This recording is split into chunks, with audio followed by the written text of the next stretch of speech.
The untouchable Tru School Sports Empire proudly presents something the boxing games been missing. Hey, what's going on? It's your boy BT, and I came here to talk some boxing with the thousands of Tru School Sports subscribers. Now, happy 4th of July to, everybody out there, all the fine folks in the world.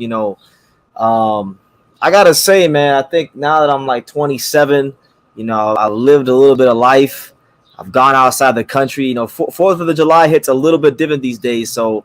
I'm very appreciative to live in this country. I'm very proud to be an American. I know a lot of times like people in America can get spoiled, and I see people bitch and moan about things on social media all the time. But this is the best place in the world. From the hills from the freaking lakes in Minnesota to the hills of Tennessee to the beautiful beaches out there in South Florida. There is nowhere else I'd rather be than the good old US of A. So God bless everyone out there. Hope everybody's having a safe 4th of July. Enjoy it with your family and your loved ones, because this is a day to celebrate and remember, the great things about this country. God bless the men and women who have made the ultimate sacrifice with putting everything on the line for our freedoms. So that's what it is. I just wanted to kind of get that out there. I'm gonna kind of just freestyle this one. So if y'all got questions, be more than happy to drop your questions down below. I'm going to be live for I don't know how long, but I'll be live talking boxing. So if y'all got any questions, things you want to discuss, feel free to drop them, because I know I haven't really been live as much as I wanted to be recently, but I'm here now. So if you're here now, feel free to do so. In other news, shout out to the Miami Marlins, the untouchable Marlins baseball empire. I spent the first part of my day watching the Marlins play today. They had a very dramatic win against the Nationals, so now they're like 2 games under 500. 5 games at the wild card, starting to play some good baseball right now towards the All-Star break. So getting really excited about that. And I'm also getting really excited about just the state of boxing, man. Like, I really feel like, right now in boxing, this past week was, it turned out to be a pretty good week, but we are in a bit of a slow period right now. There is no ifs, ands, or buts about it. We are in a bit of a slow period. But the good thing about it is, like, boxing is a lot like life. It reflects life. You have your ups and your downs. And right now I feel like I wouldn't say we're in like a major down period, but we're in a period where, like, July, on paper at least, we can't go by paper, but if we go by paper, the matchups aren't like the most mouth-watering in the world. So it's like, okay, we'll see what happens with boxing. Shout out to my guy. We got our first comment of the day. Shout out to my guy, SGSS1. He says, BT, are you having a cookout today? Salute. I'm not having a cookout today. I know it looks like I'm having a cookout today. No, I'm watching. I'm kind of like house sitting for one of my friends. So I'm just chilling at this house. There's a pool like let's see. There's a pool like right over there off the distance. So I'll probably go swimming there later on, and then work on some videos, and then probably just chill. Pretty simple day today, but we here doing our thing, talking to you guys. So if you guys got any questions, feel free to drop them.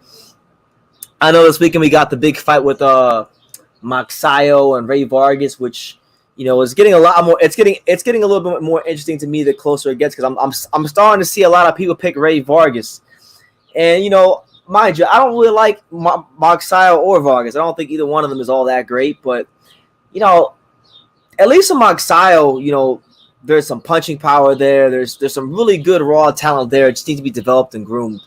And he's already world champion. He's already, I thought he lost and whatnot. He still had a good enough performance against Gary Russell to be competitive and win. So it's like, I don't like the way people are talking about Ray Vargas like he's in a beatbox style, man. I hope Mark Style go in there and knock out Ray Vargas, because I don't like Mark Style, but Ray Vargas is really like a whatever type of fighter to me. Like, he's a whatever type of a fighter.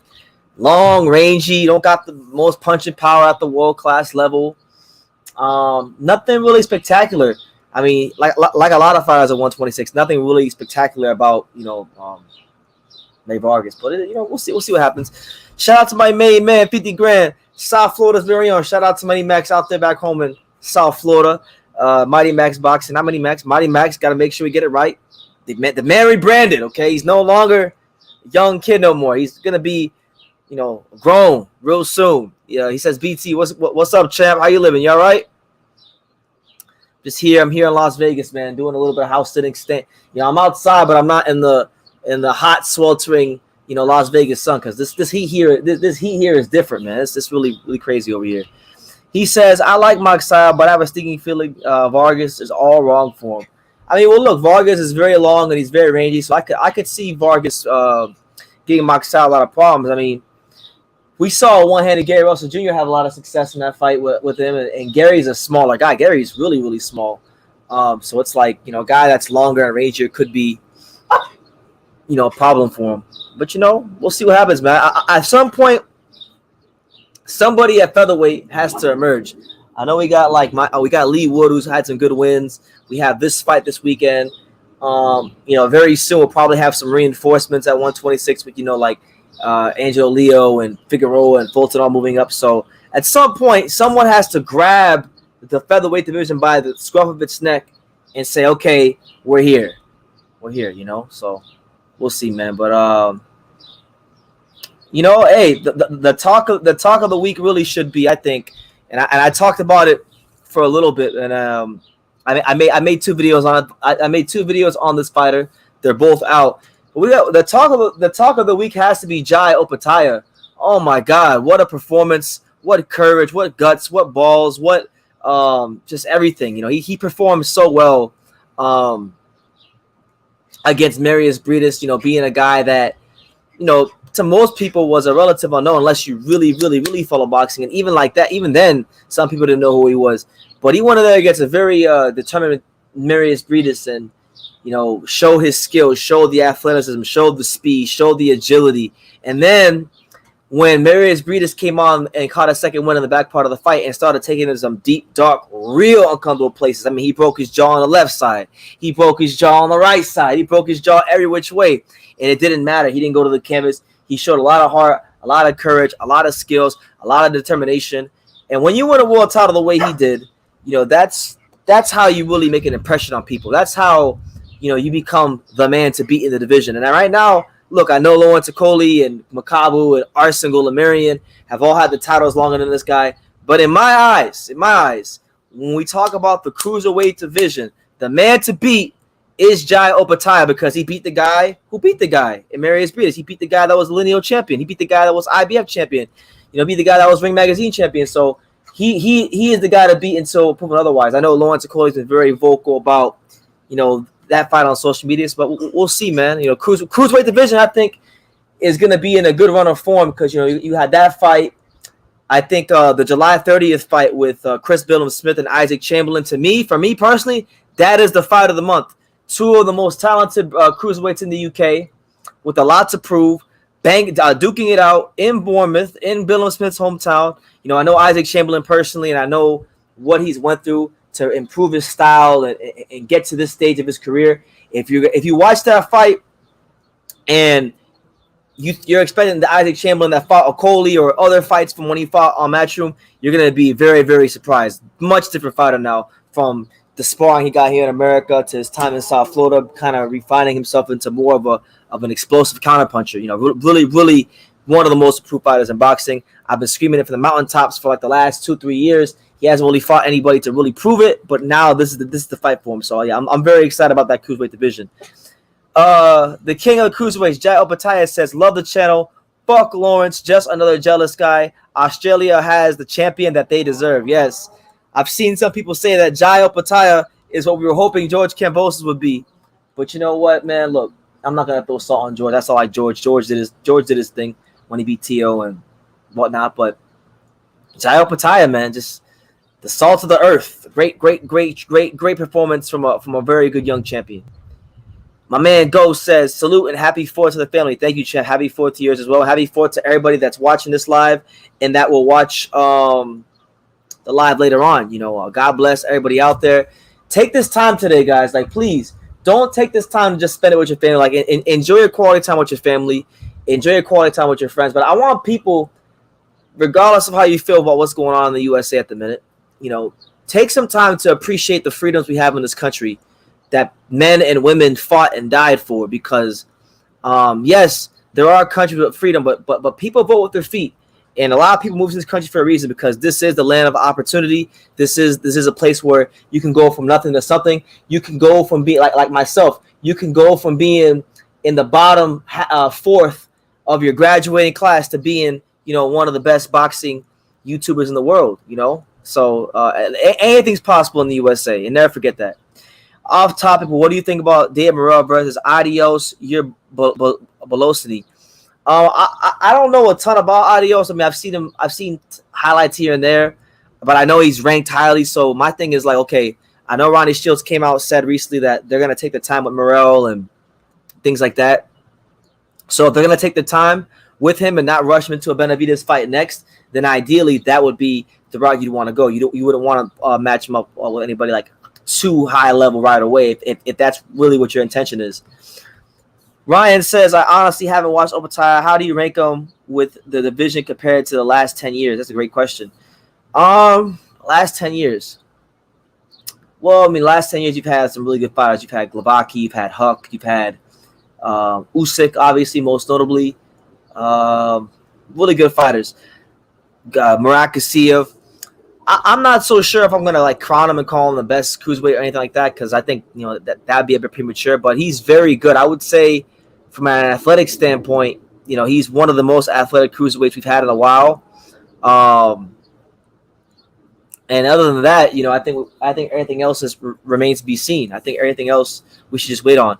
Give me 1 second. I'm gonna go get a bottle of water. I'll be right back. Drop your comments down below and just give me like 2 seconds. Give me like 10 seconds.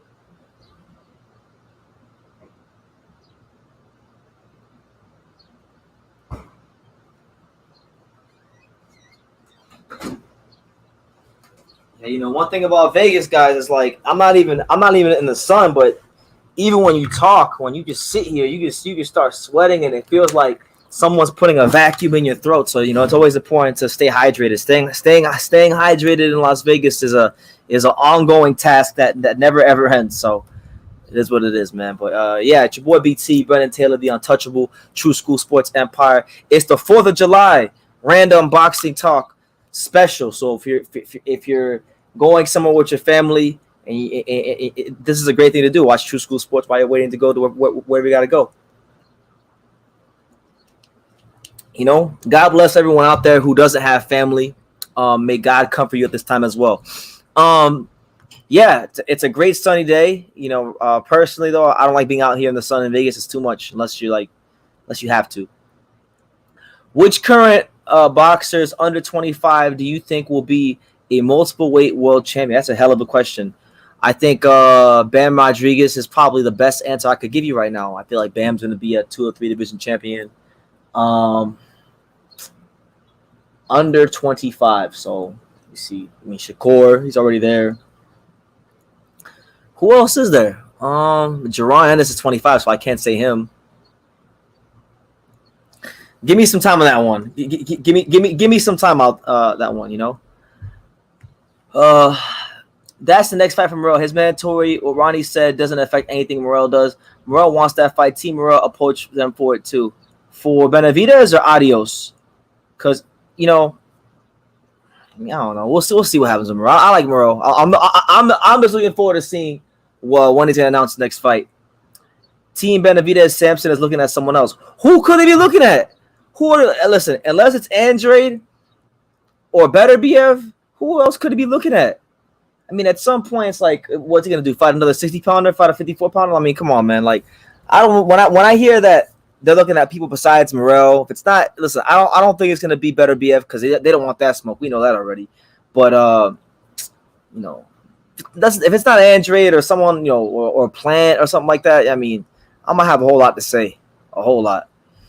He was throwing grown man punches like the uppercut. Yes, Jai Bataya, that uppercut landed in the 4th round was something to watch, man. If you listen, for those of you who don't really care about cruiserweight boxing, I'm gonna tell you guys this: if you haven't seen Marius Bridas versus Jai Opetaya, instead of complaining and bitching and moaning about Terrence Crawford and Spence not happening, all the things in boxing that are negative, let's focus on the positive. This guy came out there and he fought a hell of a fight. He won a world title the way you want to see somebody win a world title. Arian Lopez is going to take over 175 and 25. Mark my words, it's a matter of time. He's on his way. All right, I'll have to check him out. Can't really say much because I don't know much about Arian Lopez, but I'll definitely check him out. Jose R. San Antonio 210. Shout out to all my viewers out there in the beautiful city of San Antonio, one of my favorite cities in America. Much love to San Antonio. He says, "What's good, Tru School? Happy 4th of July. Y'all stay out there, fam. Stay safe out there. Absolutely, yeah. I'm definitely gonna be safe, man. I'm not doing anything other than going swimming in that pool later on, and probably gonna eat a little bit. Probably work out and then edit some videos. So my 4th of July is pretty simple. I live a pretty simple life. Shakur be 25 in a few days. Yeah, he's no spring chicken anymore. He's no like young kid no more. Ain't Andre come back fighting on this July 30th? I haven't heard anything about that. The last time he was supposed to fight was like against Zach Parker. Was it May 21st or whatever it was? So yeah. T Morel says T Morel approached Benavidez. Takuba's called PBC for that fight. You could ask him whenever you see him. It was a real approach. Team Benavidez says one thing and does another. That's their whole MO.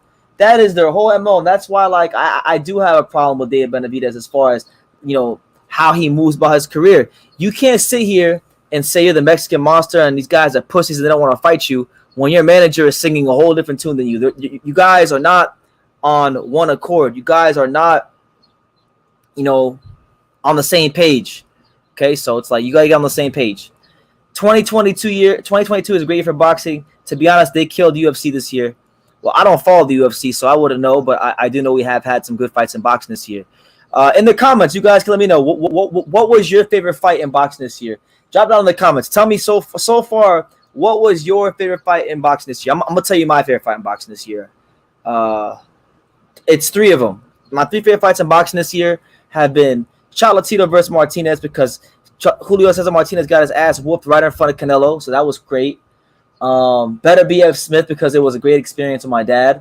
And then the best fight I've seen live this year in person was on the undercard of Luis Ortiz versus Charles Martin. It was Victor Faust versus, I think it was, who did Victor Faust fight? It was that Victor Faust fight where they had the crazy knockdowns. Victor Faust fight. I was at that fight, but I can't remember who the hell he fought.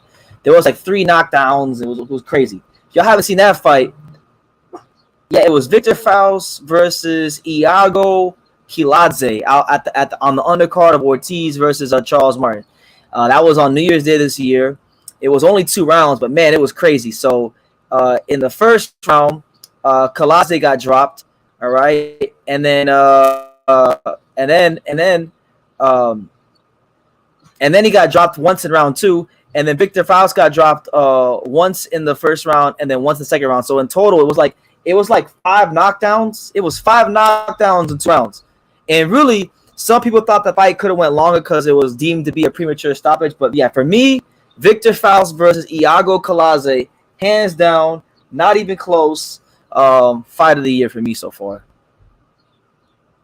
But what do you guys think? Oh yeah, we can't forget, man. We can't forget. Jose says Canelo versus Bivol. Yeah, we can't forget. So throw Canelo and Bivol on the mix because we can't forget the glorious day that Canelo got exposed by Bivol. See, I'm going to say that shit so loud and all the neighbors are going to hear me. But yeah. Taylor Serrano, another one. But yeah, so those, I would say those are good ones. BT, what are your thoughts on Shakur taking no bullshit from that fat ass? And I think the fat ass they're referring to in the comments. And a lot of people want to know what do I think about Shakur Stevenson going off on Dante's Boxing Nation. So listen, y'all might want to go get some popcorn and snacks and drinks and beers and Modelo's and Budweisers and whatever your alcoholic beverage of choice is for this one, because I'm gonna let you guys know the unfiltered, unadulterated truth on what I think about that. So before I get into what Shakur said, I must preface everything I'm going to say by first saying that, like many people on YouTube, because I've been around the YouTube boxing community for a long time, as some would call me or refer to me as, I'm a young OG. So because I've been going into a lot of these fights and I've been on YouTube for a long time, I've seen channels come and go. I've seen things go in cycles. And I've had the opportunity to meet most of the big names in the YouTube boxing community I've met in real life. Righty Raheem, Ellie Sekbak, Kugan Cassius, Punch Drunk Boxing, Counter Punch Boxing News, YSM Sports Media, Michelle Phelps, Ben Thompson from Fight Hype, Sean Tattel from Fight Hype, Ness from the Boxing Voice. There is almost, if you are anybody of significance in the YouTube boxing community, the odds are is that at some point I have met you at some point, or I've seen you from afar. Marcos Villegas. I never talked to him, but I've seen Box Ego. We've been in the same room before, so it's like I'm familiar with a lot of these people, right? And Dante's Boxing Nation is no different. I met Dante in person. I'll tell you guys a story. So 6 years ago at the WBC convention in South Florida, in Hollywood, Florida, at the Diplomat Hotel, I was doing an interview with Evander Holyfield. And, at this time, I was going to the Heavyweight Factory a lot. So I had seen Holyfield a lot over the year at that time. And we had a good rapport. So anytime he see me at an event, it was always love, even more so at that time. So I remember I saw him first at the convention. So I pull up my camera, I start interviewing him or whatever. So then Dante comes and he sees Holyfield like maybe 2 or 3 minutes after me. And he tries to start asking him some questions. So then Holyfield tells Dante, I'm doing an interview with him. Wait a second, right? And then so I get my questions off. I do my interview. He does his interview.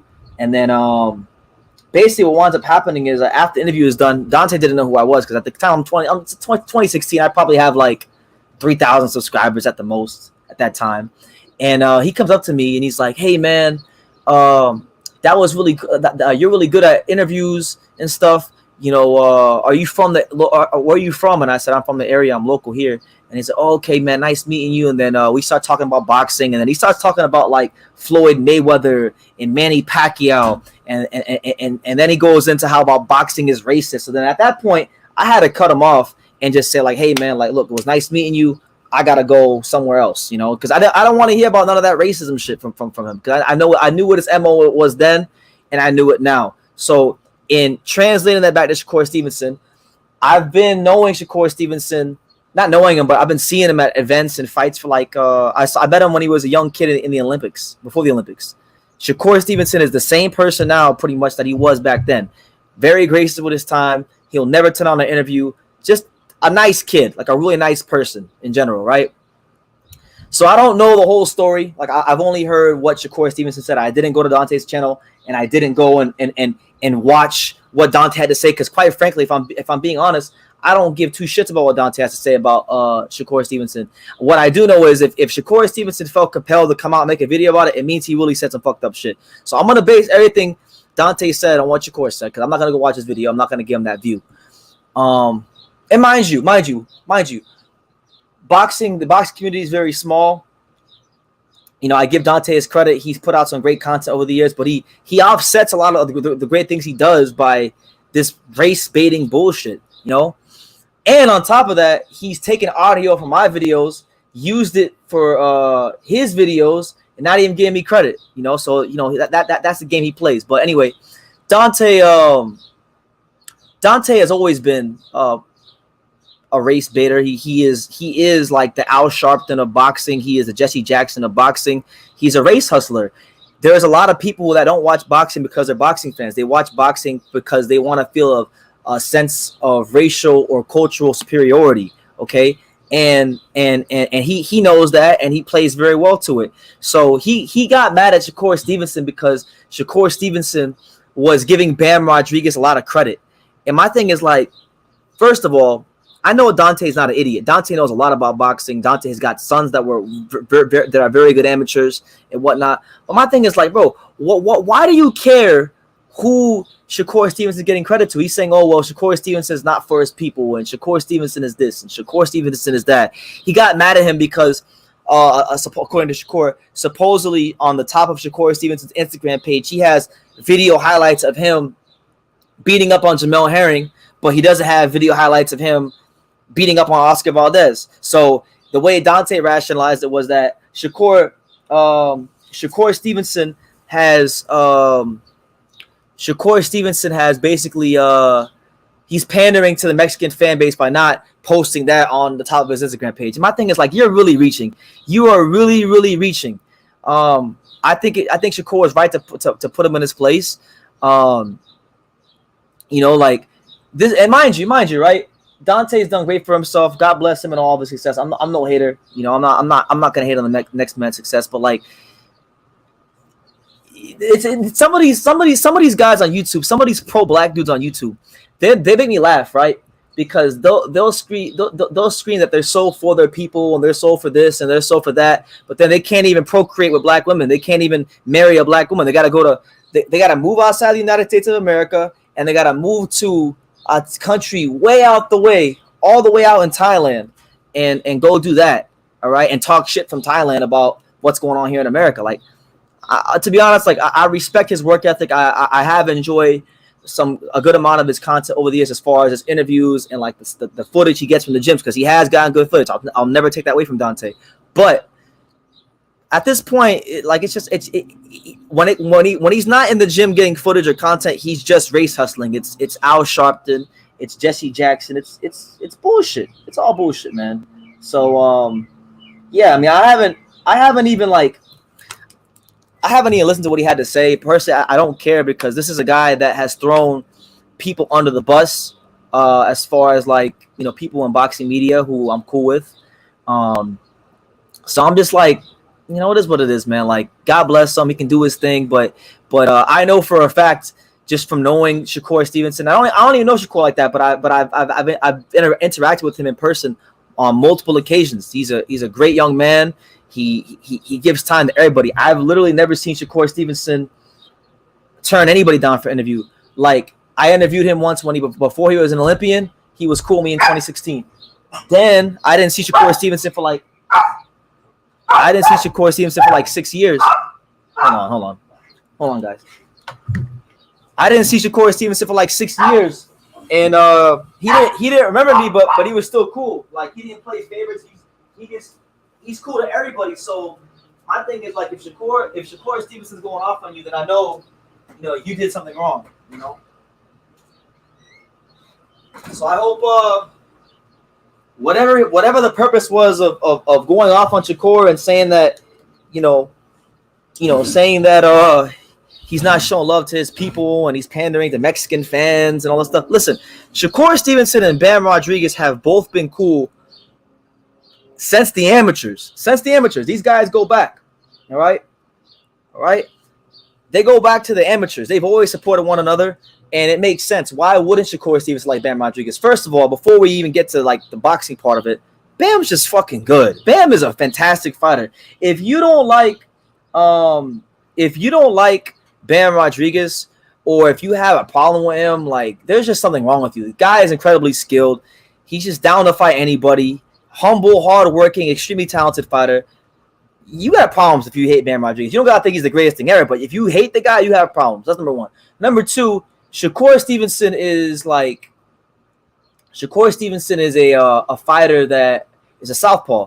Bam is a southpaw, so obviously, if one southpaw watches another, he can still learn and pick up things off of watching Bam, and vice versa. Bam can learn and pick up things off of watching Shakur, and they have that mutual respect. So I don't understand why is it, right? Like, why is it that we're in 2022 and you got grown ass men who care about the opinion of another man? Like, who cares? Like, who cares what Shakur is giving credit to? Who cares which fighter's picking Crawford or Spence if they fight? Who gives a damn? Like, at the end of the day, let people live. Let them live their lives. Like, life's too short to care about who's giving credit and who's not giving credit. It's just like, come on, man. Like, it's Bush League. But that's all I'm gonna say on that, because we got more to talk about other than Dante and Shakur and all that stuff. But I'm here, man. Shout out to him. Happy 4th of July to Dante. Out there in Thailand, even though he's not an American anymore. Eugene Rosario says, "Yo, bro, what did you do to Southpaw? Why did he cuss you out in his live?" Well, first of all, I didn't even realize that Southpaw ever cursed me out in his live, because I don't watch Southpaw like that. I used to watch him, but then I realized, it's not really good to continuously watch him, because he says the same thing over and over again. Southpaw 773. I agree with a lot of his points on Canelo, and I've even had him on here. I mean, he was the most respectful he's ever going to be on any channel when he was here, because when you come to the Untouchable True School Sports Empire, we have clout, we have legitimate reputation we built up here in boxing. So when you come here, you can go be wild on other channels, but when you come here, you act in a classy manner, or you get booted the fuck off the live. So he was classy when he was here. But to be honest with you, I don't know why he's mad at me. I can make a guess. I don't really know why, but from what I believe, okay, this is what I believe. Why, if Southpaw is cursing me out, because he did block me on Instagram, I'm gonna tell you this. I'm gonna tell you why I think he may have cursed me out. If he did, I don't know if he did. If he didn't, whatever. If he didn't, cool. God bless him. But like, I know there was one time, like maybe a month and a half ago, when I went live and he was commenting about something. I think it was like Javante Davis, and he had a disagreement with me, and then one of my moderators blocked him. And then I didn't even know that they blocked him because I didn't check who was blocked and who wasn't blocked. So then one day on Instagram, I went to go message him or go check on him on something. Because mind you, when Southpaw don't follow me on Instagram anymore, but when he followed me, man, this dude, Southpaw was like my number one fan. My number one fan, like literally. And if anybody go watch Southpaw, you can tell him I'm saying this, and if he refutes what I'm saying, I have receipts to back up that this is his favorite channel. So please, like, I'm not trying to argue or get into a beef or nothing like that. I respect everyone. Everybody has their own grind. God bless them. But yeah, the guy was like my number one fan, and then he just blocked me. So I don't know what he's saying. I really don't care, but I am responding to the comment because it was a question that was asked. But God bless him. You know, I hope that Southpaw can take some of the advice I gave him when he was on this live, and he can learn to control his anger, because, you know, when you're angry, you can't see straight and you can't find any joy out of life. So if he has any anger towards me, if he has any anger towards anybody else on YouTube or fighters or Canelo, that's his cross to bear, not mine. All right. That's his cross to bear, not anybody else's. He has to deal with that. If he wants to be a miserable person, he has to deal with that. I'm not going to go back and forth with him. But what I will tell you is this: if he ever gets in that comment box and he gets out of pocket, I have the receipts and I will expose him. No ifs, ands, or buts about it. So, yeah, God bless him. Yeah, and it was something about Benavidez. It was something about Benavidez, and it was something about Tank, you know. And before I could even respond back to him on Instagram, the guy blocked me. So, you know, God bless him. You know, I'm not gonna go out of my way to talk to him or anything like that. If he wants to be petty, then that's on him. You know, but one thing he can never say, right? Because when I had him on here, when I had Southpaw on here, I was fair to him. I didn't judge him. I gave him a fair and just opportunity when he came on here to talk boxing with me and Pops. And, you know, this guy would message me on Instagram every single day. He was my number one fan. He even said I was his favorite channel. So, you know, God bless him. You know, hey, anybody who likes Southpaw, just know that I'm his favorite channel. He can tell you whatever he wants to tell you. I have the receipts. So that's what it is. But hey, I'm not gonna sit here and be a hater or anything like that. You know, I've enjoyed a lot of his content, so I can't be disingenuous towards the guy. You know. Hold on. Let me see if I could even find the. I almost feel like I legit almost feel like pulling up these messages from him, just to see if I could. Let me see. I'm sure I got them somewhere on my Instagram. But shout out to everybody here. It's your boy BT, the Untouchable True School Sports Empire. You know, we just here talking boxing, having fun. Happy 4th of July to everybody, and God bless your families. Where the hell is where's this guy's thing at? I want to find him on my Instagram. Give me a second, guys. I'm gonna find it now, because now that we're talking about it, now I almost want to just like, I have backups. Like, there you go. Like, I have backups and screenshots of everything we've said on Instagram. But now that I'm talking about it, I want to screenshot it just to make sure, just in case he freaking deletes the messages or tries to unsend them all. You know, I'm gonna have the screenshots ready to go just for that day if it ever comes. I know I have them somewhere else, but I want to make sure I have them again. Let me see. Where's the part where he said I'm his favorite channel? I'm screenshot it right now. You know, I give everybody a fair chance, and then, you know, if you cross me, you know, I'll be kind to you, but I don't play that shit. Anyway, shout out to everyone here. It's your boy BT. I'm gonna get to everybody's comments in a second. He said he slated you. All right, he can slate me all he wants. He don't gotta slate. I don't need his credit or his validation. I never did. Who's Southpaw? It's just some guy on YouTube. You know, I've lost thousands of subscribers over the years, and some people that said they love my channel, and then they turned on me. So what's another one? What's a guy on YouTube? You know. But yeah, let me make sure, just in case. Hold on, guys. I'll get back to the comments in a second. I'm doing something right now. Hold on.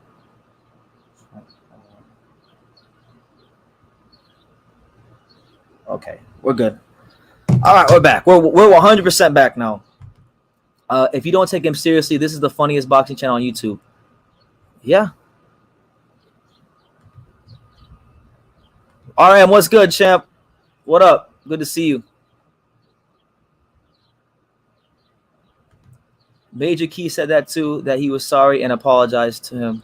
I mean, look, I don't care. Honestly, look, I've already spent enough time talking about this. Personally, like, look, if you want my blunt opinion about the whole Southpaw thing and whatever the fuck he's saying about me, because I haven't even heard it, I don't really care.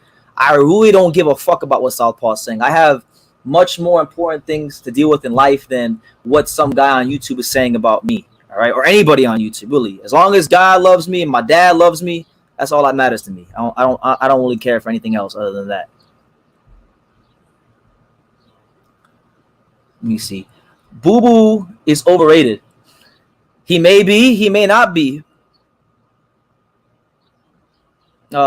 He may be, he may not be. We don't know because a lot of the big names won't fight him. Now, I will say this. You know, I like Boo Boo and I've defended him staunchly as I've probably been one of the biggest defenders of him on YouTube.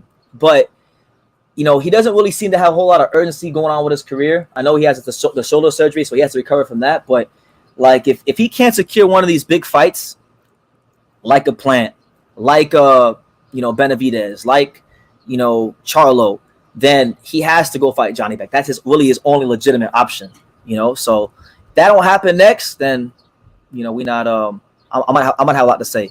And I'm kind of just waiting to see what he's going to do before I really go off on him. Chad says, "You good, bro? I listen to Southpaw." Okay, God bless him, man. I mean, I listen. I'm praying for the guy. I want the guy to get better because you can clearly tell he's not in the best mental state of mind, and that's okay. He's even admitted it on this channel, so it's okay. We all go through our mental traumas. I've gone through a lot of things. I still go through things sometimes. I mean, the last couple of days I ain't been all the way there, but we through the grace of God, we continue to push forward. So.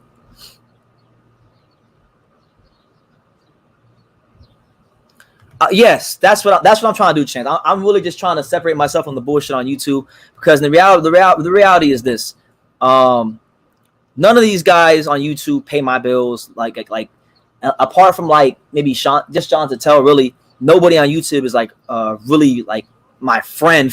Like they're not gonna call me and see how I'm doing and vice versa. Like this is all just internet stuff.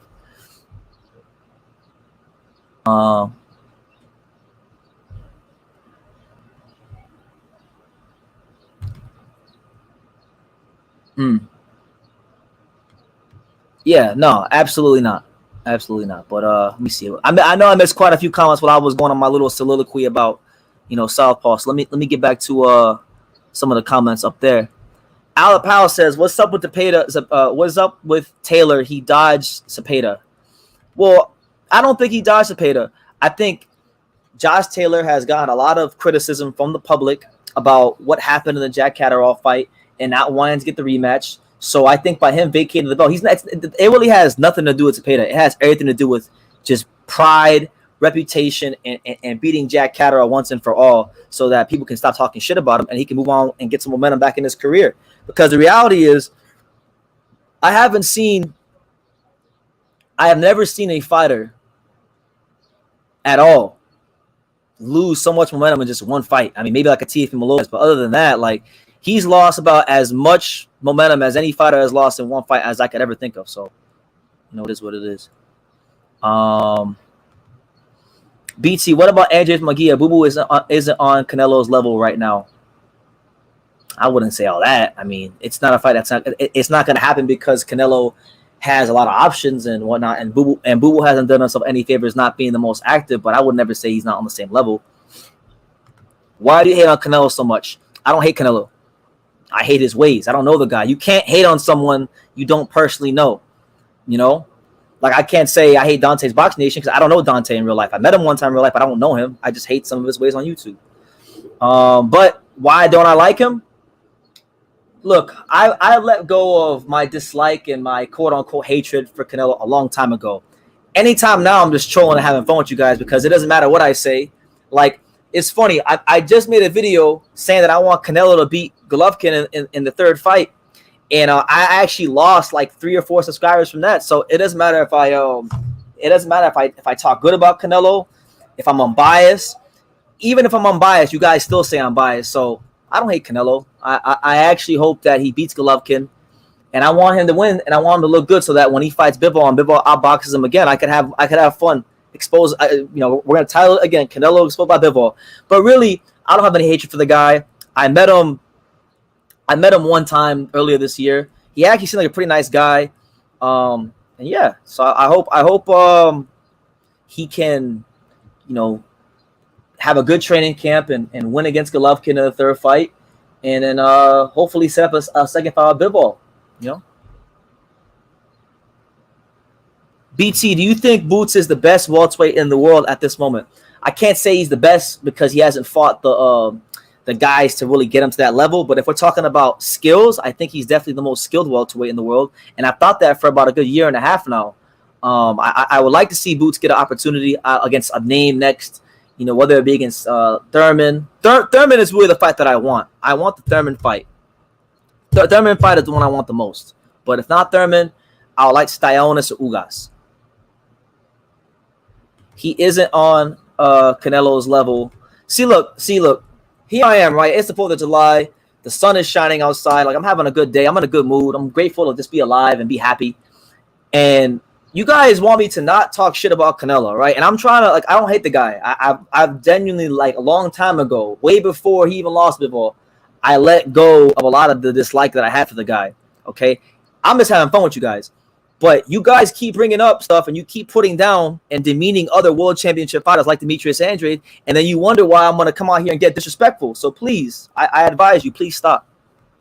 Please. Catherine Murray, what's good? She says, happy 4th. Saludos. Shout out to Catherine Murray. Hope all is well. We here. It's your boy BT, the untouchable Tru School Sports Empire. Johnny Beck. Top 5 pound for pound says, I want GGG to chin him. Fuck Canelo for forcing him to move to 168, and he's 40 years old. Well, yeah, look, man, he's in a privileged position to dictate things. So it is what it is. Hold on, why is my computer slowing up on me? Hold on, my computer is slowing up on me a little bit. Hold on. Barbosa versus Zula on the 16th. That's a good fight. Looking forward to seeing Arnold Barbosa get back in the mix and do something for himself. What do you think of El Rayo Valenzuela and Jesus Mono Ramos? Jesus Ramos, good fighter, so a good solid fighter. I'll be honest with you. I think Jesus is good. I question if he lacks that extra gear to become a world champion, but very good, strong, sturdy southpaw fighter. Good power, solid boxing skills, and he still has time to develop. So much respect to him. As far as Rayo Valenzuela, I like Rayo. I think Rayo has a high ceiling because he's got a great gas tank, can punch in both hands. I still think they need to take the time with him and not rush him, but I genuinely feel like he's going to get rushed into a big fight before he's ready, and he's going to get probably hurt or lose a fight, But either way, I like Rayo Valenzuela, and he's definitely, as far as the PBC stable of prospects is concerned, that's one of my favorite fighters they got. Johnny Beck versus Andre makes sense now because Canelo got cleared to duck, and Benavidez has a disabled manager, and I agree that's why I'm at. That's why I'm at, and I'm glad you said it like that because a lot of people have been saying, BT, you switch up on Andre, or they say, oh well, now you see that Andre's ducking Johnny Beck, and the reality is he was never ducking Johnny Beck. It's just that the Parker fight at that time was a fight that was going to lead him to bigger and better things. It was a fight to get him to where he wanted to be. Now he had a shoulder injury, so he lost out on that opportunity. And now with the way the landscape is, it looks like the best move is to fight Johnny Beck. So now that's why you hear me really campaigning for it. But I was never against the fight. I think Johnny Beck's a fantastic fighter. I've been covering Johnny Beck longer than most of you guys been mentioning him. So don't even want to hear about you guys got to tell me about Johnny Beck, because I've been watching Johnny Beck since 2018 at least. Most of y'all just started watching him when he fought Hassan and Dom. And truth be told, the Hassan Dom fight was one of the worst, one of his weaker performances. So the fact that people got gassed off the Hassan Dom fight was kind of like head scratching. But for me, because I've seen like better than that.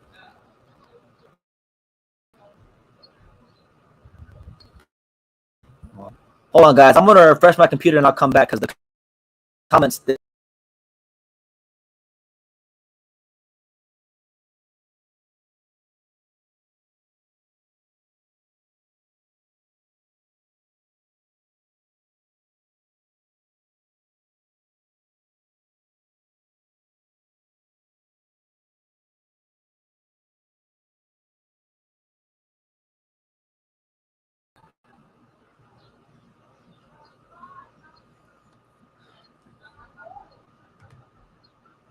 All right, and we're back. My bad, guys. Yeah, the computer was slowing up on me, so I wanted to reload it so I can read your comments.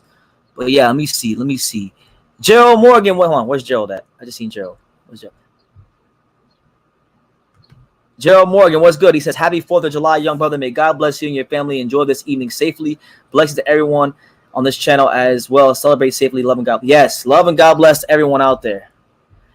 They're scared of Tru School Sports. They fear Tru School Sports." In my Southpaw voice. Okay. King Kong is going to destroy Ruiz. Ruiz should have not talked shit at all. Now y'all got King Kong upset, and I haven't seen him in this type of shape since the second Wilder fight. Well, look, man, I'm excited to see King Kong Ortiz go on there and do his thing.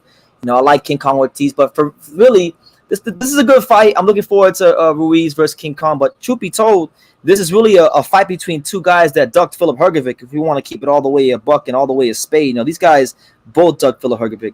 These guys both didn't want no smoke of Filip Hrgovic, but you know, should be a good fight. You know, southpaw fighter versus a pressure fighter. So, you know, looking forward to it. It's actually a fight that I've wanted to see the division for a long time now. So it's good that we're getting it now.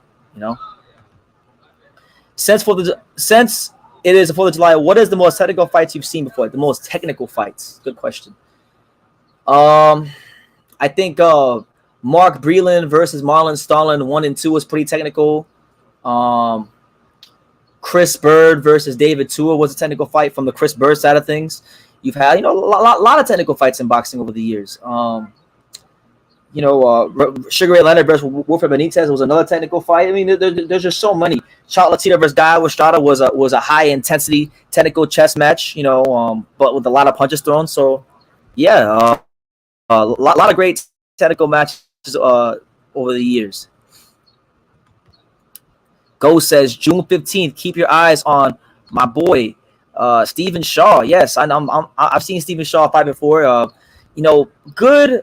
A guy that you know, smaller heavyweight, good punch output, good speed, but I don't know, man. I still have my questions about Stephen Shaw. You know, we'll see how he develops, but I still have my questions. You know, I don't really see that extra bit of quality from him, but we'll see, man. I like him. I mean, I like the little bit I've seen. I just don't know if he's world championship material, but you know, we'll see. You know, heavyweight has a lot of talent right now. You got guys like, you know, Filip Hrgovic, Joe Joyce, Frank Sanchez. You mentioned Stephen Shaw. You know, Daniel Dubois just picked up a good win against Trevor Bryant, where he knocked him out on the 4th of July. So it's like, you know, it's you know,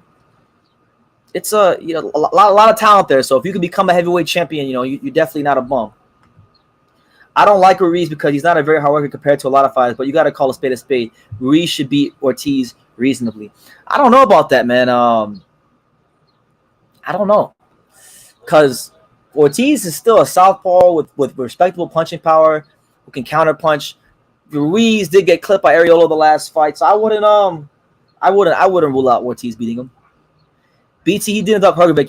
He had a legit hand injury, and the Ruiz fight was something that was being discussed in 2020. That was supposed to be Ortiz's comeback fight in place of Charles. Okay, but who cares? The Filip Hrgovic fight was an IBF eliminator, so Luis Ortiz isn't going to be getting no heavyweight title. He's not going to be voluntarily selected to be fighting for a heavyweight belt. He's one of these guys that he only gets a heavyweight title shot if he becomes a mandatory or something like that. You know, if he's a mandatory, right, then I'll get a title shot. If he would have beat Hrgovic, he would have became a mandatory, but he didn't want to do that. You know, I would have still picked, but I would have still fought Hrgovic instead of fighting Ruiz. But you know, maybe the fight wouldn't have happened anyway because you know Hrgovic wound up pulling out the Zhang Zhilei fight because his father died. There was no money. Nobody ducked. Michael Hunter ducked Hrgovic. Dempsey McKean ducked Hrgovic. Ruiz ducked Hrgovic. Ortiz ducked Hrgovic. Joseph Parker ducked Hrgovic. They all ducked Hrgovic. You can't sit here and say that guys didn't avoid a guy. Like, okay, if it was Hrgovic with no IBF eliminator and you weren't getting money, then I could say, okay, then you're right. You're right. They're not avoiding them. Okay, they have better, more lucrative options. But thing is, you know, you're fighting for an IBF eliminator spot. So if you beat them, you're in prime position to fight for a World Heavyweight Championship right after you beat them. But the problem is these guys, all the aforementioned heavyweights, they don't believe in themselves enough to take that opportunity because they're not going to get all the money they want, and they don't want to do that. So it is what it is. Ortiz was a mandatory once before, too. That was when he was a mandatory for Joshua. Ruiz fight makes more sense than Hrgovic. Profiles matter. So, all right, keep ducking him. Keep ducking Philip Hrgovic because I'm telling you, I'm praying for these guys. Parker, Ortiz, Ruiz, Dempsey McKean, all these guys, Michael Hunter especially. God forbid if any of these guys have to fight Philip Hrgovic and they actually get in the ring with him, God bless them. God bless them. They're going to get freaking cooked. They're going to get hurt. Because I know for a fact that he's very pissed off about how all this has shaken out. And he's lost about a good year and a half in his career due to these guys not wanting to fight and due to his father dying. So it's like, God rest his soul if they ever do fight him. Arslanbek Makhmudov, another one. That's another heavyweight. You know, another heavyweight that maybe a lot of people aren't talking about right now because he's not on like big time network television, but another guy. What do you think of Boxy Ego? You know what? Look, I'm just gonna say this. I'm not really a fan of a lot of channels on YouTube, so I don't have anything. I don't have anything nice to say about them. So I'm not gonna say anything more mean to these guys anymore. I'm not gonna get into Dante no more. I've said enough on that. I've said more than enough on Southpaw. I'm not a huge fan of Box Ego, but like I said for the other guys, he's put out decent content over the years as well too that I've enjoyed at a point in my life. Don't really watch him now because I don't really watch much of anybody now because I'm too busy producing content here. But God bless him and all the content creators on YouTube because we all love boxing. Steven Shaw said he would take the Philip fight. So did Tony Yoka. I know Tony lost and he's out the picture, but Shaw gets that fight. Is going to get it. No, absolutely not. Steven Shaw does not. I know that's your boy.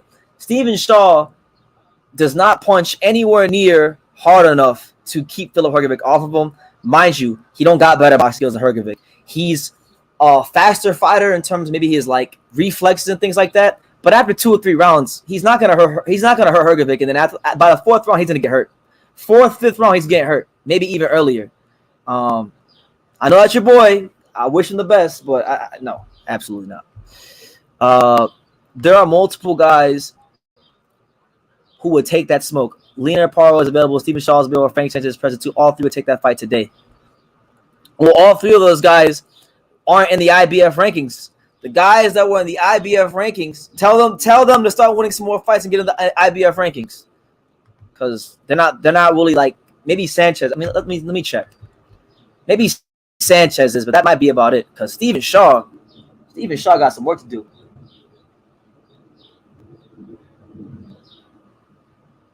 He says we can bet anything.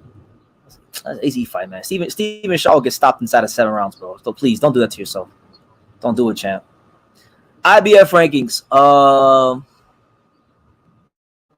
Yeah, Stephen Shaw is not even ranked in the IBF rankings. Frank Sanchez is 13th, and then the other dude you mentioned isn't even ranked either. So 2 of the guys you mentioned are not ranked in the IBF. You know, that's the route he's going because he's like Ortiz has to get into a mandatory spot to get a title shot. Hrgovic's the same thing. They're not just gonna voluntarily fight him.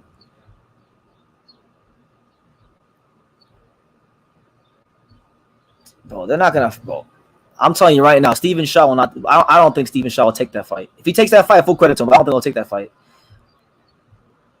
Yoka took the fight, but now I got a question, right? Because Yoka took the fight when he already had a contract signed with Bukoli. So did he take the fight because he wanted to fight Hrgovic, or did he take the fight because he had a fight signed with Bukoli and he tried to don't hype Philip now? What do you mean now? I've been hyping up Philip Hrgovic since 2019. What do you mean now? You must be new to the party, Polo. I've been on Philip Hrgovic. You must be new to the party. Philip Hrgovic, freaking one of the best amateurs of that Olympic class. I believe he won a bronze medalist, but won a bronze medal.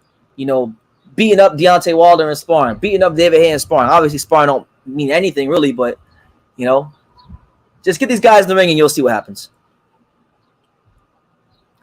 Let me see. Canada is China to public with their stupid restrictions. Didn't help boxers like Makhmudov stay active. Yeah, a lot of. Makhmudov's another one. Makhmudov. I like Makhmudov. I think Makhmudov is a promising young heavyweight. As far as pure punching power, he might be like the better BF of this damn division. The dude can punch his ass off. Guy got pure power, but does he have boxing skills and other things to set the power up? We'll see that as he steps up in class. But he's been doing a good job. Makhmudov's main problem is his promoter. Makhmudov will get his shot through mandatory, and it'll be the same with Hrgovic. Now, he says, don't hype up Philip. I see a lot, especially with the Eastern Europe fighters. Then they lose and they lose the fight against unknowns. Okay, well, then don't tell me to just stop hyping up Philip Hrgovic. Tell Tyson Fury to stop hyping him up. Tell Malik Scott, who does videos about him all the time on Instagram, to stop hyping him up. It's not just me that hypes him up. The guys within the realms of boxing, they know. Boxing is small. They know. If we're going by sparring, Shaw beat up a reason sparring. Sparred as Southpaw against Deontay and did his thing. Same with multiple other guys. He got KRT for what he was doing. Okay, shout out to him. But I've seen them both fight. Stephen Shaw and beating Philip Hrgovic. That fight will end in 7 rounds or less, and it'll end with Stephen Shaw on his back. Respect to him. I'm not trying to be disrespectful. I think he's got some skills, but he ain't it, champ. He ain't it. Well, shout out to everybody here. It's your boy BT, the Untouchable, Tru School Sports Empire. We just here chopping it up, talking boxing, having fun. We're not really with. I know. I kind of slipped up today, and I sounded off on some guys on YouTube that been flapping their gums about shit they don't know about. Like the guys I mentioned earlier. But for the most part, it's really I'm not really about the drama. I'm here for the boxing. Philip has no talent, no doubt, but let's see him against the top 10. I want to see him against the top 10. But you know what? The problem is the top 10s don't see him against Michael Hunter don't want. And then Michael Hunter, I gotta say this. Michael Hunter, I'm a fan. I like Michael Hunter, but like Michael Hunter, he's on Instagram calling out everybody and their mama. Like Robert Helenius, he called out Deontay Wilder, calling out Joseph Parker, calling all of these guys out. And then when people on Twitter were bringing up Philip Hrgovic, he says, "Oh well, Martin Bukoli beats Hrgovic, but he's not Martin Bukoli, and we don't even know if that would happen." So my thing is this: he was in position to fight Hrgovic, he didn't fight him for whatever the case may be, and that's why he's over here bragging that he's in shape for the first time in years. Like, come on, man! Like Michael Hunter, you lost momentum years ago. You need to worry about fighting someone. Just fight someone. But yeah, I agree with you, Polo. I want to see him get to top 10 because. A guy could look good in sparring and in the amateurs, but until he really gets hit on the chin for the first time and gets taken to those deep, dark, uncomfortable places, we don't really know what he's got. But I've been around Hrgovic. I trust my eye in the boxing gym. I really do feel like he is one of the better heavyweights out there, but only time will tell. Yeah, all right. Well, yeah, when and if that fight happens, we'll see. Because a lot of these guys talk. A lot of these guys say they want to fight. But then when the money ain't quite how they want it, then they say, "Oh, well, I'm not going to fight him. I need $100,000 to fight him." I've talked to a lot of fighters in boxing. I be going to the gyms. And I'm not going to say no names, but I know a lot of fighters who got offered who got offered big fights. But because it wasn't, 100,000 or 200,000 or whatever the case may be, they said they wasn't taking that. They needed to be spoiled and pampered all the way to take a somewhat of a tough fight. I know a fighter right now. I'm not going to say his name, but I know a fighter right now who signed to a big promotional company who was offered a fight with another top undefeated prospect who's at the same level as him, and neither one of them are big stars, and he's talking about, oh, we can build it up into a big pay-per-view fight. And if I told you guys the names, you wouldn't believe it, but it's ridiculous. It's ridiculous what goes on in boxing these days. Zhang is practically begging for the Phillip fight. Oh, Phillip as well comes back strong from the loss of Father. That's a great fight. I like that fight. I think that'd be the first, somewhat test for Hrgovic because, Zhang has that Olympic pedigree. He's been in the ring with like the Jerry Forrests of the world and guys like that. So, it's not a bad fight. I personally think, Zhang will be dangerous about a round and a half, but ultimately he's too slow. And I think the right-handed Filip Hrgovic right here around the temple area is going to catch him, and he's gonna wind up getting stopped. But it's a good fight, though. I hope it happens soon because they had a contract signed, and I hope Phillip honors the contract. Trevor Bryan versus Christopher Lovejoy. That's a big fight for South Florida. That's the fight we need in boxing. We need Trevor Bryan versus Christopher Lovejoy. The winner can fight Manuel Char. These are the fights boxing needs.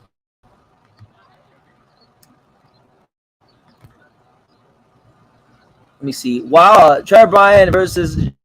Oh no, I read that already. What the hell is this thing be slow on me?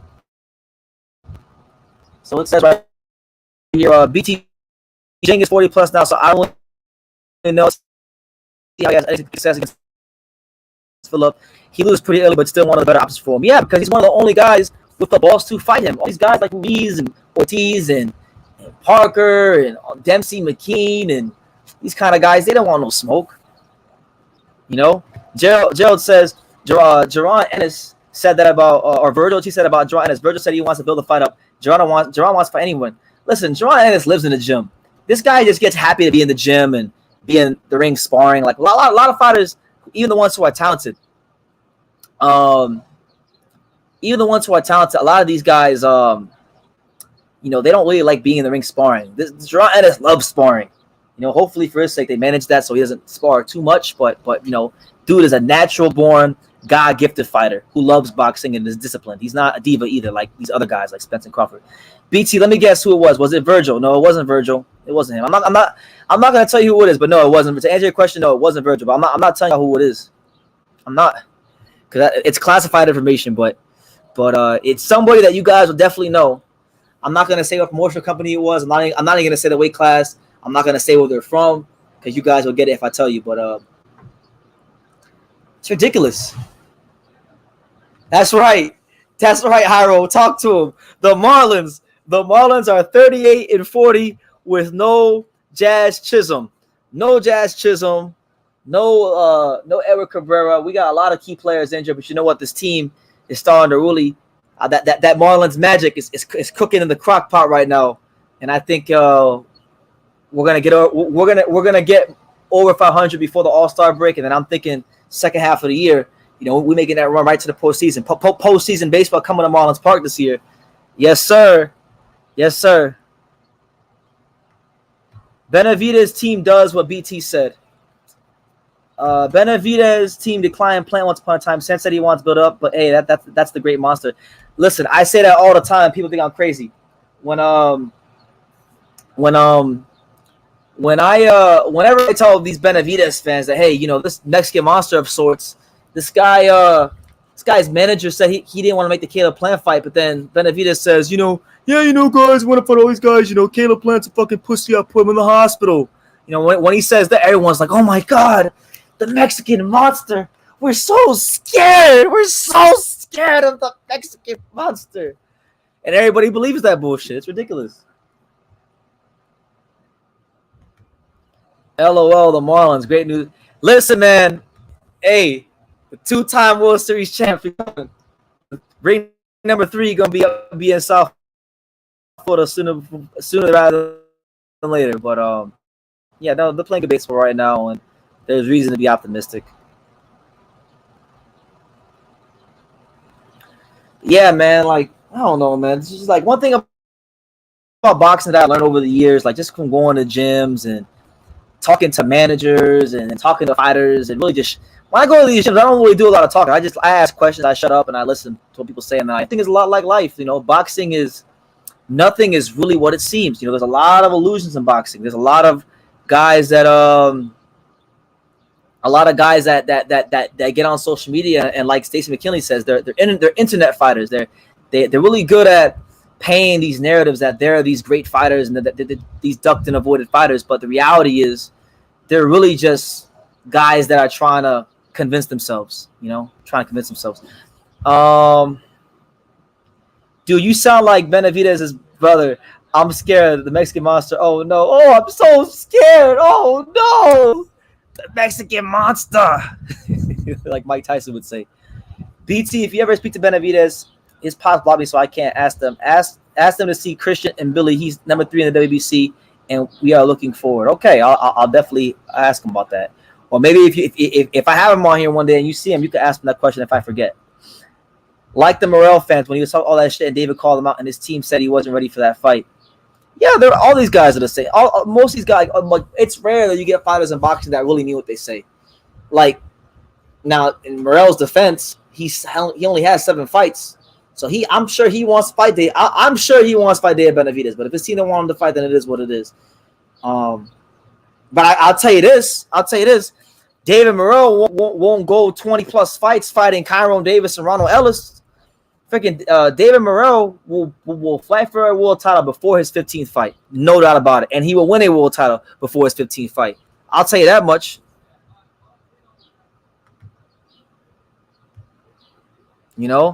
Ghost makes a great point. They declined the fight for Arthur. But he wants all the champions. This dude, like much respect to Ness, like much love to the Boxing Voice. I love being on the Boxing Voice, but this dude, Ness, when I was on the Boxing Voice, this dude looked me squarely. He looked me square in my eye, and he said, Benavidez is a monster. And I said, why is he a monster? He's like, because he's knocking these guys out and he's calling them out. And I'm like, well, what the fuck, bro? A lot of guys are doing that. A lot of guys in boxing are knocking fighters out and calling them out. Who cares? Who gives a damn? Demetrius Andrade was going to press conferences.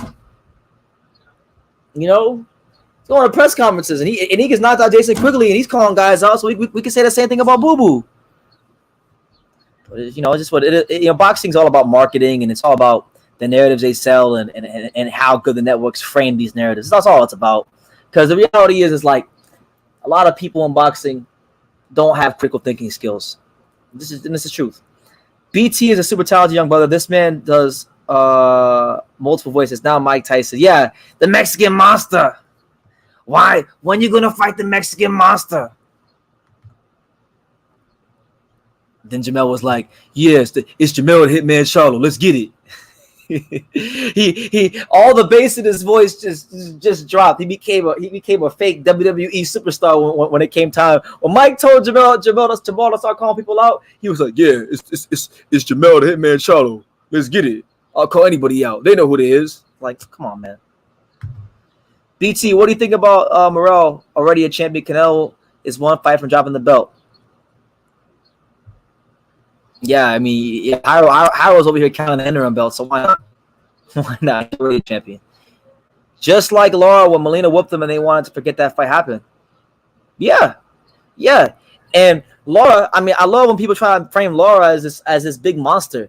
Laura, the guy that spent pretty much almost all of 2015 and 2016 fighting welterweights like Jan Zevic and Yuri Foreman, the guy that got his ass up by Carlos Molina, who went life and death to Vanes Martirosyan, and they say, "Oh, man, this guy's a killer because he gave Canelo a decent fight, and he still lost that fight. I don't think he won that fight. He lost that fight. He gave it away towards the end. But Lara's a good fighter, not a killer though. David Morrell called out Benavidez in 2019 when he was 3-0 with the regular title. Don't put that on my brother now. We literally asked for the fight next. Why didn't Jose sign a contract or Samson? Who's we, man? You part of the team? Ghost, are you part of the team? Let me find out, because you said we when you talked about Steven Shaw. You said we when it came to Beterbiev, and you said we when it came to Steven Shaw. So let me find out, man. You a co-manager? You an advisor? I don't know, man. I just think, look, Samson probably has a roadmap for the way he feels he wants Benavidez's career to go, and Morrell's not included in that. David Morrell and the aggressive, hard Cuban style is not included in that. And that's their prerogative, but just don't call yourself the Mexican monster. That's all we ask. Shout out to my guy Christopher Nicholas. Much love to Christopher Nicholas. He says, "Yo, leave Law alone. You bugging. He won.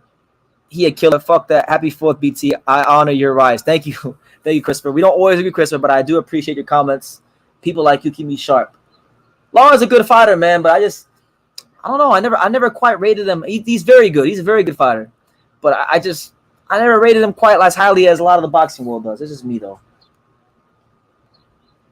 What happened between Lara and Andre? What happened between Lara and Andre was two incompetent motherfuckers that don't want to make things happen, you know? Andre got on his high horse and he said, oh, Lara is boring and whatever. But then Lara wanted to fight for like no money on ESPN. You know, Andre could have probably fought on one. He fought Jack Coker. He decided not to. You know, look, man, no fighter is perfect, man. All these guys in boxing, you can literally go to any fighter in boxing, anybody, and they've all had a time where they made questionable moves, you know? It doesn't matter if it's Andre, Lara, Canelo, Benavidez, even Cholatito. You could even say, well, why didn't Cholatito fight Casemiro? Why didn't Cholatito fight, you know, Donna Nietes? You know, there's a lot of things you could say, so. Yeah, then my guys, BT. Ask the Kubas, he will tell you the same. Morel was doing the Q&A later on IG. Ask about it. He wants that fight today. Morel's been asking for that smoke since 2019. Okay, well, I'll definitely be on the lookout for that. BT, Cholatito got a resurgence with that new trainer. Same thing with Lara, training under Salas. He's punching hard.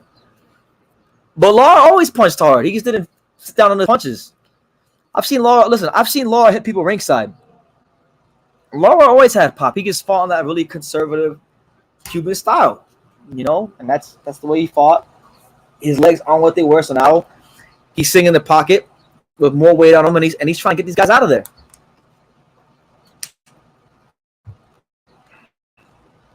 Hypothetically, if Carl beats Spence, Charlo, you see him going to 160. He said he will if the money's right. I'm gonna say this, man. First of all, before I answer your question, let me just say, to hell with Crawford and Spence. I'm getting sick of them.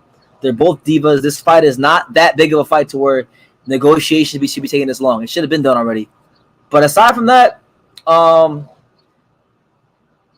would like to see Crawford I would like to see Crawford fight Jamel at 154. I don't think he should have to go to 160 to fight either Charlo. Fight him at 154 for the undisputed title, and that'd be a great fight because these are two guys that like to run their mouths and they talk, and you know that's what it is. Hyro said, "Man, Sinisa picked Spence to beat Crawford." Well, she must have changed her pick because when I had her on here a year ago, Sinisa Estrada picked Crawford. So you know what it is what it is, man. Sinisa changed her pick. You know, she's just changing all the way around the board these days. But you know, God bless her. You know, may God bless Sinisa Estrada. Hopefully, she can get her career moving because her career is very stagnant right now. You know, David beats Morel. There is a reason his team doesn't want the fight now. It wasn't Morel 175. I don't believe that. I don't believe so. I could be wrong, but I don't believe so. Deontay Wilder versus Joe Joyce. Who you got? That's a great fight. I love that fight. Wilder took a lot of punishment that last fight against Fury, so you would have to question his punch resistance. But Joe Joyce gets hit a lot. If Joe Joyce gets ironed up by one of them right hands, it's over. But I want to say Wilder. I really do want to say Wilder, but I just really feel like with the beatings he's taken in the last two Fury fights, I wouldn't like him getting punched by anybody. I really think he needs to hang it up. But I would lean with Joe Joyce, but I wouldn't be confident about it because Joe Joyce gets hit so damn much. It's hit over and over and over again. At some point, you know, you have to think that somebody's going to capitalize on it, but so far, nobody has. Zodor versus Morel, another good fight, but that's another fight that won't happen because, you know, Golden Boy Promotions is gonna very selectively move Gilberto. You know, Gilberto, I like him. I rate him very highly. I think he's one of the most underrated fighters in boxing right now. But you know, I don't see Zodor or Golden Boy or any party or any of the parties involved being eager to take that fight. No way, no how. because they got a plan for Zotto. Zotto right now, as it stands, is the WBA mandatory challenger, and so why would he risk that position right now when he's probably gonna get a Bivol fight soon? But shout out to everybody here. Happy 4th of July to everybody. Hope everybody's safe and enjoying their time with their loved ones and their families. I just came here to say what's up.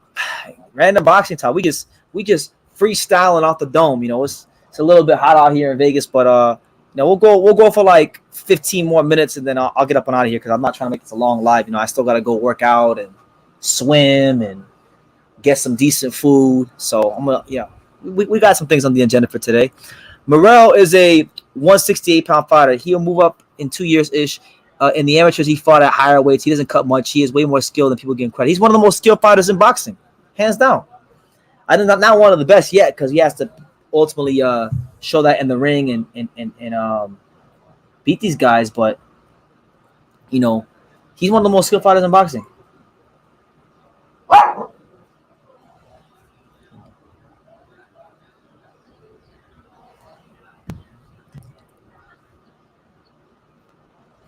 Let me see. Hyro says David is always the younger and bigger fighter.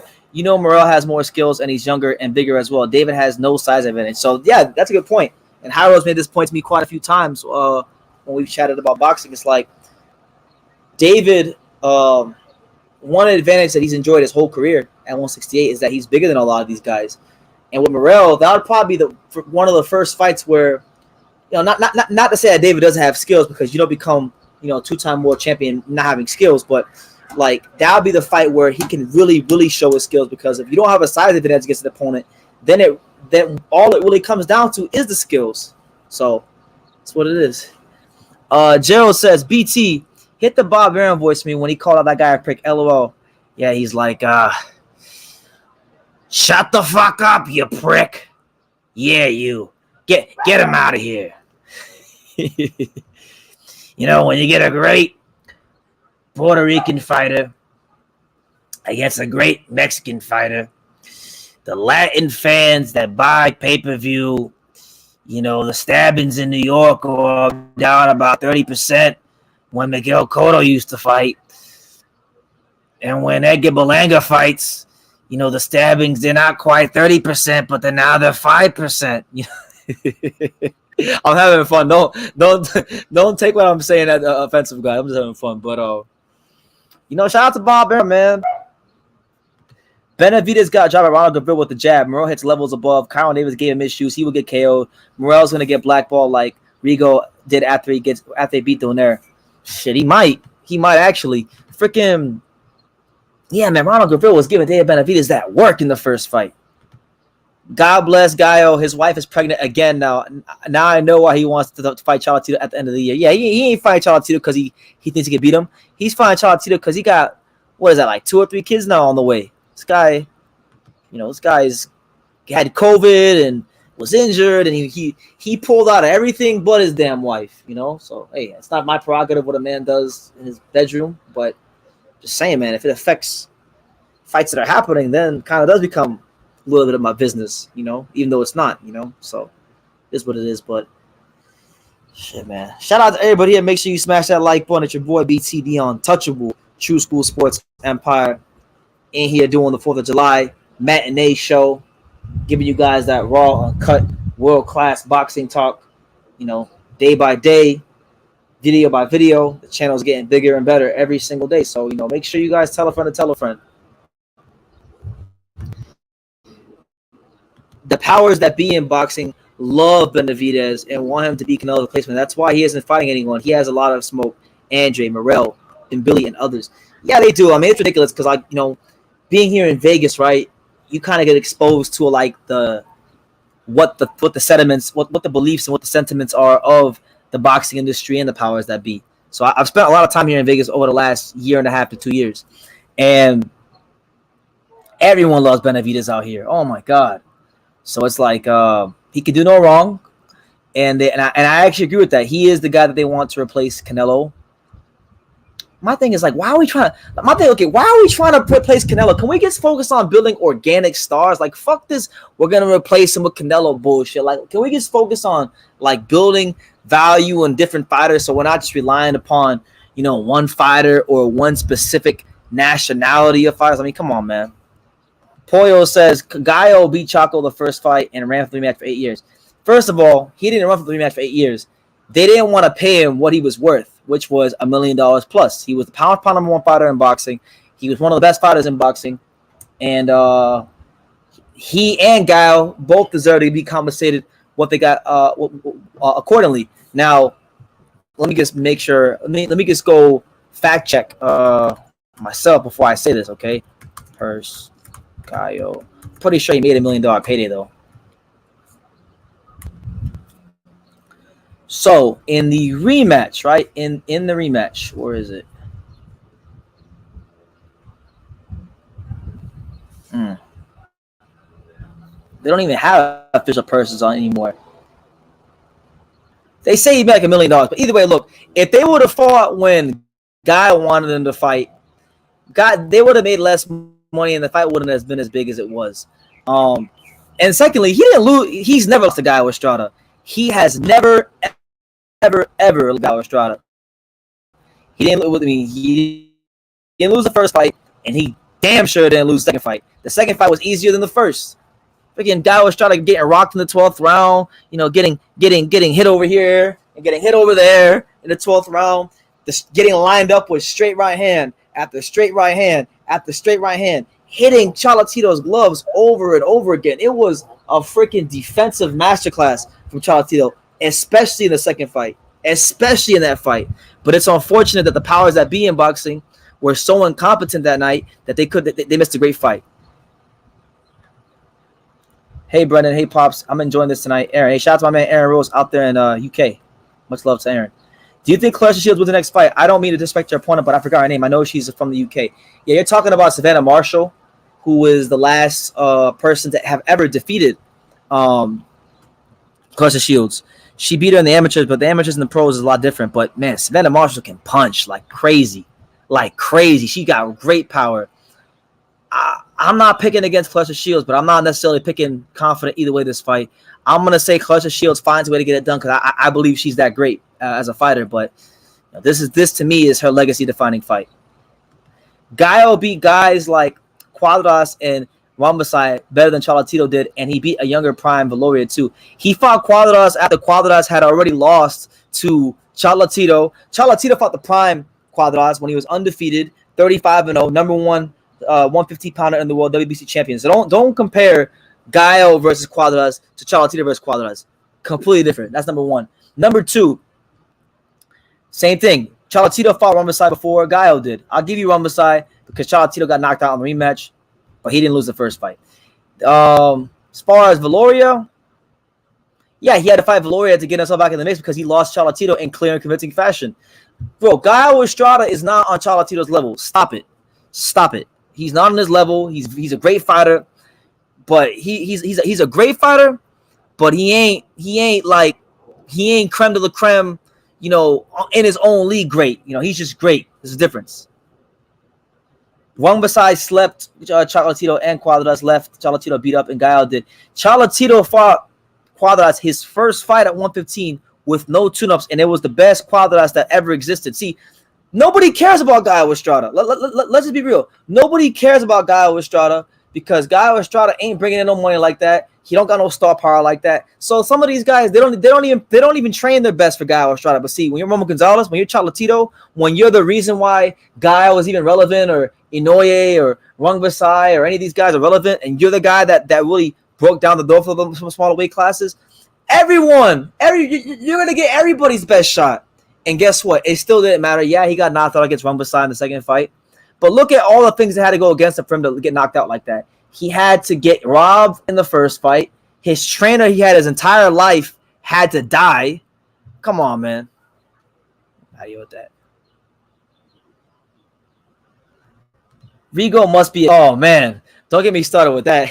You over here quoting Ness. Yeah, Ness in the boxing voice. He was like, he was over here trying to downplay Inoue. He was like, yeah, if Inoue is a monster, then Regal must be a god. Because he was trying to downplay the monster Inoue beating Donaire. That shit had me rolling. Regal must be a god. It's not capping. Cholatito gave him a beating. He gave him a beating. So a year later is a long time. Cholatito gave him a beating. Like I had Cuadras running around the damn ring, running away from him. How you gonna let a smaller fighter who came up from 112 first fight make you freaking get on your back foot the whole fight, getting beat up?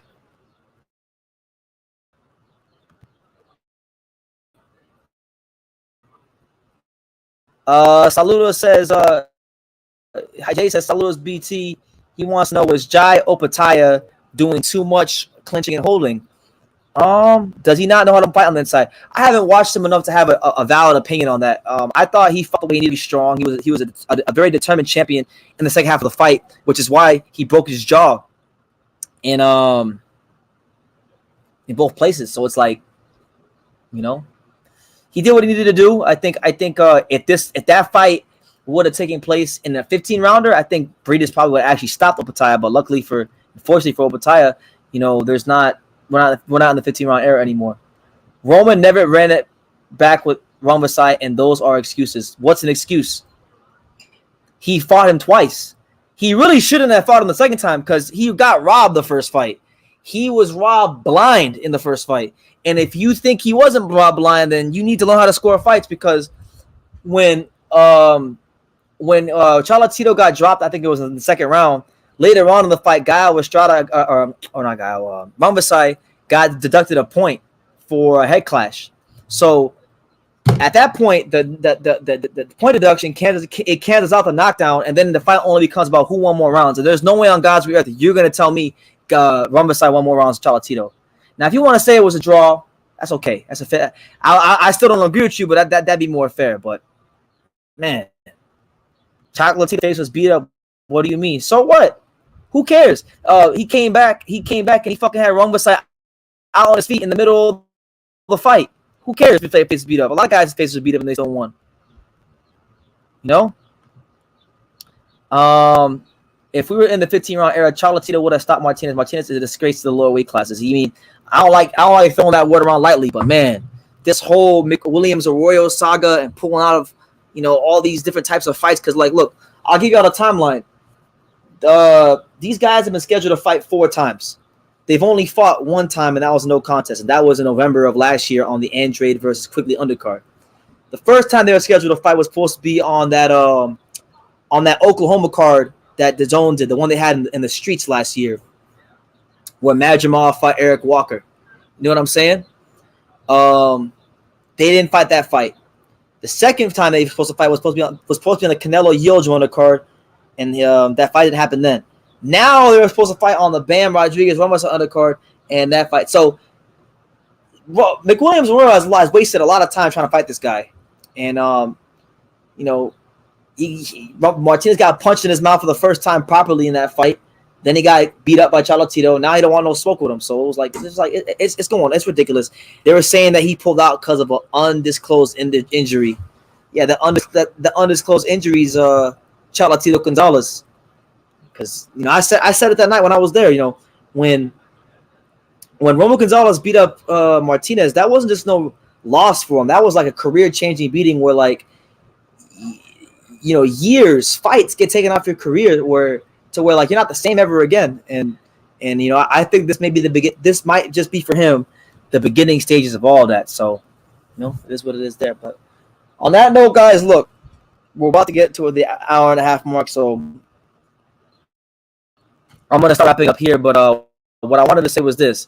Happy 4th of July. Make sure you guys enjoy today with your families, with your friends, with everybody. Make sure you guys take some time to really appreciate the freedoms we have in this country, because, I know there's a lot of things in the country now that people are very vocal about that I won't be vocal about on here, but, it's still a great country to live in. And we're blessed to be Americans. We're blessed to have our freedoms. We're blessed to be able to still express ourselves and be in a country where you can be from the ghettoest of ghettos, and if you work hard and you have it in your heart to succeed and achieve success in life, you can do that. I mean, look at me. I'm not exactly a rich guy, but I'll tell you this: I'm a lot better off now than I was 2 or 3 years ago, and a lot of that is due to me being in America. So shout out to the U.S. of A. Shout out to my dad, Pops, who put his life on the line and made the ultimate sacrifice for the country, serving 6 to 7 years in the military in the Gulf War. So that's what it is. Eugenio Rosario says, what do you think about Jermaine Williams? I like Jermaine Williams, but I don't like how he acted after the Angelo Leo fight. He made excuses after Angelo Leo beat the hell out of him for the world title. He went on Instagram and he made excuses saying that he wasn't in shape for the fight when he had a fight scheduled that week. So, good fighter, very, very talented amateur fighter, good speed, he's slick southpaw, but someone that I think lacks the character to really go to the next level in boxing. This is just my opinion. But I like the Mighty Midget. Yeah, I mean it's not exactly the creme de la creme matches Maxwell versus Vargas, but both one-dimensional guys. Yeah, Angelo Leo retired Jermaine since the same way Chocolatito retired Cal Yafai. They ain't fought since they ran into those guys. Arroyo bitched out when they fought his coach, and him were looking out. He almost stopped in that fight too. Yeah, maybe, but at least they fought. At least I feel like Arroyo's been ready to fight every single time. It's been Martinez been pulling out of fights over and over and over again. But listen, guys, on that note, look. We got the live fight reaction this Saturday coming up with Maxwell versus Vargas. I will be live for it. It'll be fun. You guys know the last time we were live for Maxwell versus Vargas, it was a really, really fun time. Supposedly, Mickey Bay's fighting Tevin Farmer on August 12th in Arizona. So, hey, might need to head on out to Arizona for the biggest fight of the year. Tevin Farmer versus Mickey Bay. But yeah, it should be a lot of fun this weekend with Maxwell and Vargas, and I'll definitely have a great time covering it. You guys, take some time to really appreciate where we're at, in America. One of the, in my opinion, the best country in the world. Enjoy your family, enjoy great food, stay safe, don't drink and drive, all that stuff. Because I want to see you guys back in the comment section for the next live. But I'm going to go get on with my day. You guys get on with yours and be safe. Continue to support the content here on Tru School Sports. Super chat, PayPal, Venmo, all that good stuff, because we're on the road to great things here on YouTube, and I want you guys to really see me go to the next level and continue to get great content. So with your guys' help, we'll continue producing great content. And on that note, you guys take care. And like I say in every single one of these videos, you guys can love me or you can hate me, but I'm just a kid from Daniel. So until next time, take care, guys.